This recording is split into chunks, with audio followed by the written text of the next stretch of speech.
The most shocking part and very scary for me was that there was no fire. It looked like he was not a patient in the hospital at all. I mean, I've never encountered that, and that was the point where I sought refuge with the American ambassador to Kenya, Michael Renberger. And I wanted to confide in him so that he could advise me on what to do, because learning of such things, I felt like my life was also not safe. I felt I was also in danger. After his death, I thought we would organize for his funeral, but I have to admit that within a week from the time he died, the Saturday he died, the next Saturday was his funeral. I was still in shock and wondering, but everything was organized. There was a fundraising and there was everything. And I mean, I was still wondering, what are you guys doing? Because I had not even internalized the fact that James is not there. You know, James is dead. Well, the funeral was organized, and I am grateful for the people who came. There were many people, but amongst them, Honorable Raila Odinga, Honorable Kalonzo Musyoka,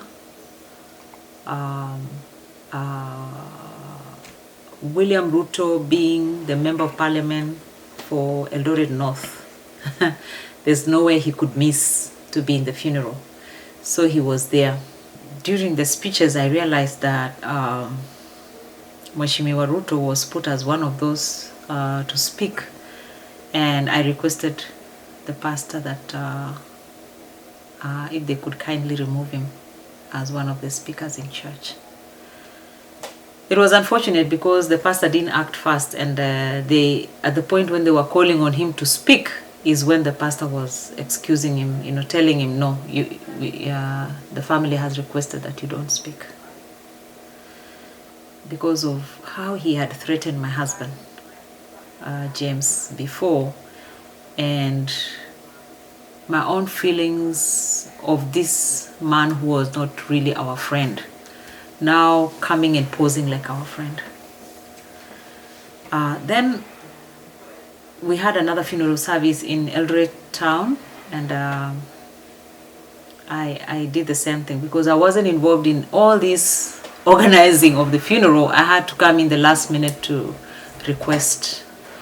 But unfortunately at home, where James was laid to rest, at the funeral service, there was very little I could do. We had all these Kalenjin leaders in attendance, and our Member of Parliament then was Mheshimiwa Ruto, and they actually came to me to ask that it would not be nice if he does not speak, since he's the Member of Parliament. So the area chief came to me in person and said that William Ruto has to address the people because he's the Member of Parliament.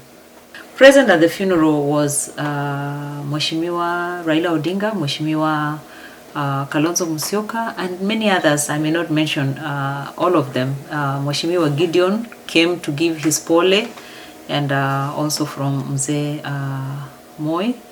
And I appreciate all those people who came for the funeral. After the funeral, I was very disturbed and very scared, even for my own life.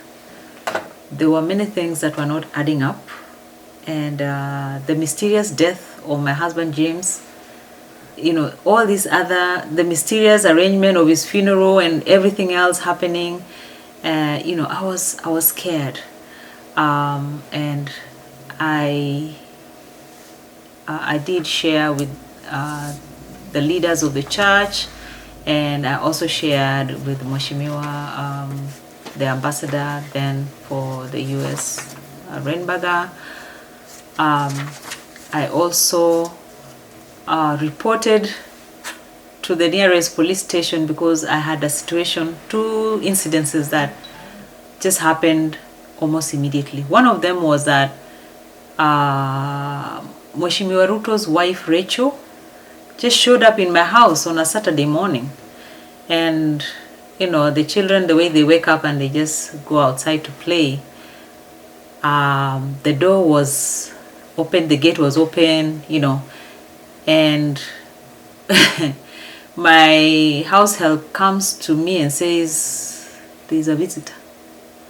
And to my surprise, it's Rachel Ruto. I was so surprised that she had chosen not to call me or even alert me that she was coming, but showed up in my house on a Saturday early in the morning. It was not even 10 o'clock. At that point, I realized that my life is really in danger. Just impromptu visit with all these repeated threats and even a situation of carjacking at some point. The church and the Embassy of America helped me to defect with my children, and we moved to the US then and began a new life all together here to date.